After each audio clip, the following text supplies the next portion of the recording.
और आपको अब दिखाएंगे 24 मिनट में 24 खबरें। शनिवार को बिहार के सासाराम में फिर हिंसा भड़की। बमबाजी और पत्थरबाजी में 5 लोग बुरी तरह से घायल हो गए। जानकारी के अनुसार हिंसा की घटनाओं को लेकर अभी तक 45 आरोपियों को गिरफ्तार किया गया है, जबकि अन्य की तलाश में छापेमारी लगातार जारी है।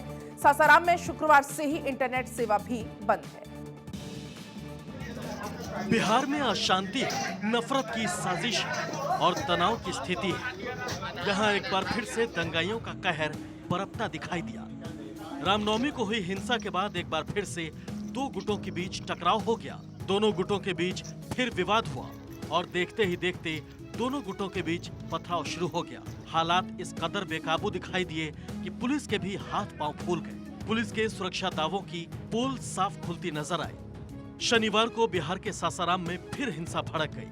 बमबाजी और पत्थरबाजी में 5 लोग बुरी तरह से घायल हो गए। जानकारी के अनुसार हिंसा की घटनाओं को लेकर अभी तक 26 आरोपियों को गिरफ्तार किया जा चुका है, जबकि अन्य की तलाश में छापेमारी जारी है। सासाराम में शुक्रवार से ही इंटरनेट सेवा बंद है और शहर में धारा 144 लागू है। सासाराम की ये तस्वीरें बता रही हैं कि कानून व्यवस्था का कैसा बंदोबस्त था।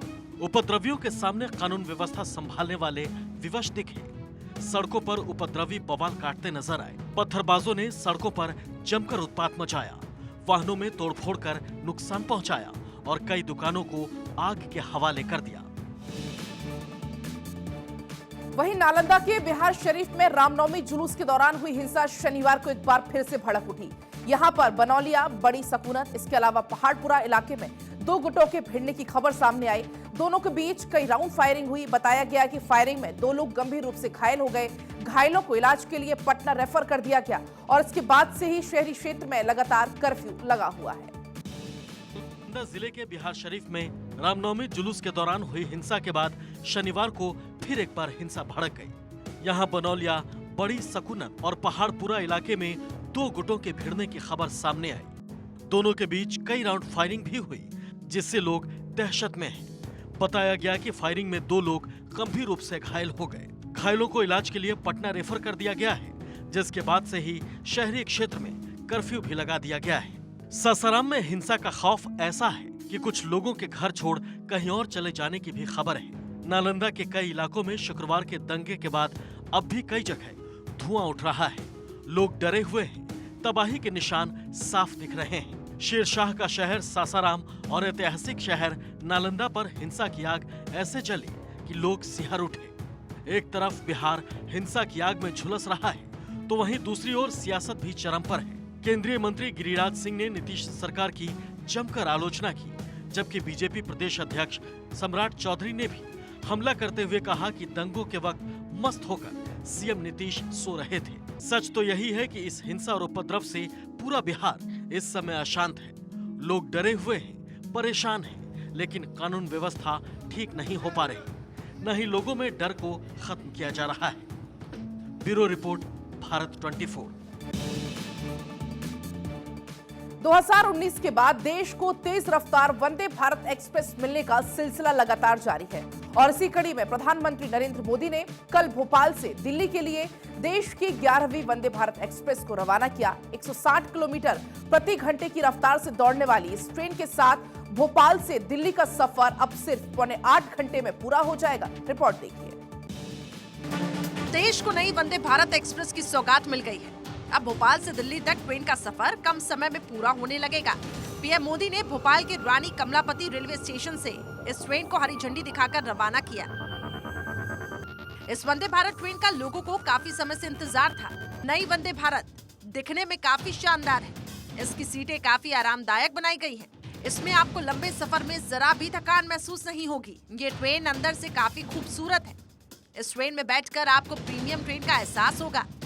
ट्रेन में बड़ी सी कांच की खिड़की लगाई गई है, जिससे लोगों को बाहर के खूबसूरत नजारे दिख सकेंगे। नई वंदे भारत ट्रेन में साफ सफाई का विशेष ध्यान रखा जाएगा। ट्रेन में टॉयलेट्स भी विशेष तरह से बनाए गए हैं। ये सामान्य ट्रेनों की तुलना में थोड़ी डिजाइनर है। इस ट्रेन की खूबसूरती देखकर लोग चौंक जाएंगे और इसे बिल्कुल विदेशी ट्रेनों की तरह बनाया गया।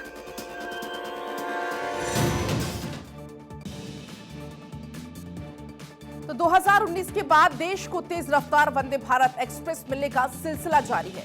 160 किलोमीटर प्रति घंटे की रफ्तार से दौड़ने वाली इस ट्रेन की खासियत के लोग कायल हैं। और कल आपको बता दें, प्रधानमंत्री मोदी ने भी देश को 11वीं वंदे भारत ट्रेन की सौगात दे दी, जिससे भोपाल से दिल्ली का सफर सिर्फ 7.25 घंटे में पूरा हो सकेगा। लेकिन इस बीच खुशखबरी ये है कि वंदे भारत एक्सप्रेस ट्रेन अब भारत में ही बना करेगी। अब तक ये रूस इंडिया के ज्वाइंट वेंचर से बाहर निर्मित हो रही थी, लेकिन अब भारत में ही इसका निर्माण होगा और पूरे तरीके से ये स्वदेशी निर्मित ट्रेन रेल पटरियों पर दौड़ा करेगी। हिंदुस्तान में 120 वंदे भारत ट्रेन बनाने का लक्ष्य रखा गया है। महाराष्ट्र के लातूर में भारत सरकार के RVNL प्लांट में इसका निर्माण होगा और इसके लिए ट्रेन के उत्पादन में खर्च लगभग 150 करोड़ रुपए आएगा। रूसी कंपनी मेट्रो वैगन मैश के सहयोग से ट्रेन का उत्पादन यहां पर किया जाएगा।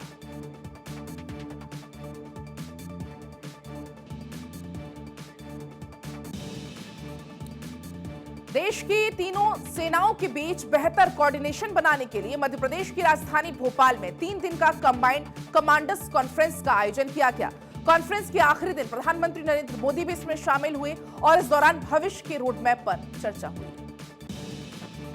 मध्य प्रदेश की राजधानी भोपाल में सेना की 3 दिवसीय कंबाइंड कमांडर्स कॉन्फ्रेंस हुई। इसमें CDS, तीनों सेनाओं के प्रमुख समेत टॉप सैन्य अफसर शामिल हुए। भारत की इस ताकत को जोश देने के लिए प्रधानमंत्री नरेंद्र मोदी भी भोपाल पहुंचे। इस कार्यक्रम में रक्षा मंत्री राजनाथ सिंह ने भी हिस्सा लिया। इस कॉन्फ्रेंस में प्रधानमंत्री मोदी ने रक्षा से जुड़े हुए नए हथियार और अन्य उपकरणों को देखा। इसके साथ ही DRDO और तीनों सेनाओं के इनोवेशन से रूबरू हुए। तीनों सेनाओं के ज्वाइंट कमांड स्ट्रक्चर्स को लेकर भी चर्चा हुई। वहीं अग्निवीर योजना को मिली प्रतिक्रिया के आधार पर आगे की प्लानिंग पर विचार किया गया। इसके साथ ही तीनों सेनाओं में ये अंग्रेजों के समय से चले आ रहे प्रतीक चिन्हों को बदलने पर भी मंथन हुआ। वैसे ये पहला मौका है जब हाई ऑफिशियल्स सैन्य कॉन्फ्रेंस दिल्ली के बाहर की गई। इस कॉन्फ्रेंस की जिम्मेदारी नौसेना को दी गई थी, जिसने बखूबी अपने फर्ज को अंजाम दिया। कॉन्फ्रेंस में शिरकत करने पहुंचे प्रधानमंत्री नरेंद्र मोदी का भोपाल एयरपोर्ट पर मध्य प्रदेश के मुख्यमंत्री शिवराज सिंह चौहान ने जोरदार स्वागत किया। इसके बाद प्रधानमंत्री मोदी कॉन्फ्रेंस में शामिल होने पहुंचे। सेमीकंडक्टर सेक्टर में सब्सिडी के लिए अमेरिका संसद में कानून को लेकर बिल पास हो गया है, जबकि पहले अमेरिका इसका विरोध करता था। अमेरिका इस बिल ने चीन की चिंता बढ़ा दी है। सेमीकंडक्टर पर चीन एक छत्र राज तोड़ने के लिए अमेरिका ने सब्सिडी देने की योजना बनाई, जिसके लिए 2300 करोड़ रुपए देने की तैयारी की गई। इसके लिए 31 मार्च को अमेरिकी संसद में semiconductors and science bill pass हो गया। अमेरिका की चाल से जहां ड्रैगन चीन परेशान है, वहीं भारत के हित भी प्रभावित हो रहे हैं। भारत ने अमेरिका के इस कदम पर विरोध जताते हुए कहा कि ये सामान प्रतियोगी बाजार की अवधारणा को तोड़ता है। वहीं भारत ने ये सवाल भी उठाया कि विकासशील देशों के लिए सामान बाजार उपलब्ध कराने की दिशा में क्या कदम उठाए जा रहे हैं। अमेरिका के इस फैसले पर चीन भी हैरान है। उसने सवाल उठाया कि सब्सिडी देने का हमेशा विरोध करने वाला अमेरिका अब क्या अपने स्टैंड से बदल गया। वहीं अमेरिका ने सभी आरोपों से इनकार किया। उसका कहना है कि बिल अमेरिकी कानून और विश्व व्यापार संगठन की अमेरिकी प्रतिबद्धताओं को ध्यान में रखते हुए लाया गया। पिछले महीने सेमीकंडक्टर की सप्लाई चेन के लिए अमेरिका और भारत ने एक MOU भी साइन किया। इस MOU के तहत भारत अमेरिका को मिलकर सेमीकंडक्टर के क्षेत्र में विकास करना था। अमेरिका के अगुवाई वाले चिप 4 अलायंस में दक्षिण कोरिया, जापान और ताइवान शामिल हैं। चिप 4 अलायंस ने चीन को चिंतित कर दिया, क्योंकि ये कदम एक चिप निर्माता के रूप में बीजिंग की बढ़ती क्षमताओं पर अंकुश लगाने के लिए है। डोनाल्ड ट्रंप सरेंडर करेंगे तो हो सकता है कि उनकी गिरफ्तारी भी हो जाए। इसके बाद ट्रंप के साथ भी अपराधियों जैसा व्यवहार होगा। अगर ऐसा हुआ तो अमेरिका में भी बवाल देखने को मिल सकता है। 2020 में जब डोनाल्ड ट्रंप चुनाव हारे थे तो उन्होंने धांधली का आरोप लगाया था। डोनाल्ड ट्रंप अपने समर्थकों की भीड़ जुटाकर दबाव बनाने की कोशिश की। उनके समर्थकों ने व्हाइट हाउस और कैपिटल बिल्डिंग के बाहर जमा होकर खूब बवाल किया था। ये बवाल कई दिनों तक चला था। खूब मारपीट हुई थी, आगजनी पथराव भी हुए थे। ये तब था जब ट्रंप राष्ट्रपति का चुनाव हारे थे। अब तो उनकी गिरफ्तारी की बात हो रही है। अगर ऐसा हुआ तो एक बार फिर अमेरिका के धधकने की आशंका है। क्योंकि ट्रंप के समर्थकों ने बड़े प्रदर्शन की तैयारी कर ली थी। डोनाल्ड ट्रंप पर बिजनेस फ्रॉड का केस चलाने का फैसला लिया जा चुका है, जिसके बाद ट्रंप ने 4 अप्रैल को सरेंडर का प्लान बनाया है।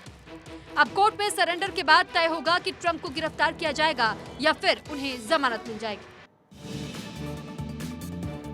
और अब बात उस प्रोजेक्ट टाइगर की जो भारत के लिए आज एक सक्सेस स्टोरी है। देशव्यापी प्रोजेक्ट बाघों की सुरक्षा और उनके कुनबे के संरक्षण के लिए शुरू किया गया था। इसका जबरदस्त फायदा भी हुआ और 1973 के बाद धीरे धीरे टाइगर की आबादी बढ़ने लगी। रिपोर्ट देखिए। टाइगर जिंदा है। जी हां, हिंदुस्तान ने बाघों को लेकर आज एक नया इतिहास रचा है। 50 साल पहले शुरू की गई प्रोजेक्ट टाइगर की सक्सेस का आज पूरा देश जश्न मना रहा है।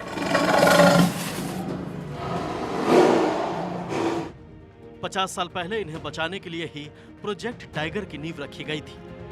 तब ऐसा वक्त था जब लग रहा था कि बहुत जल्दी एक था टाइगर कहा जाने लगेगा।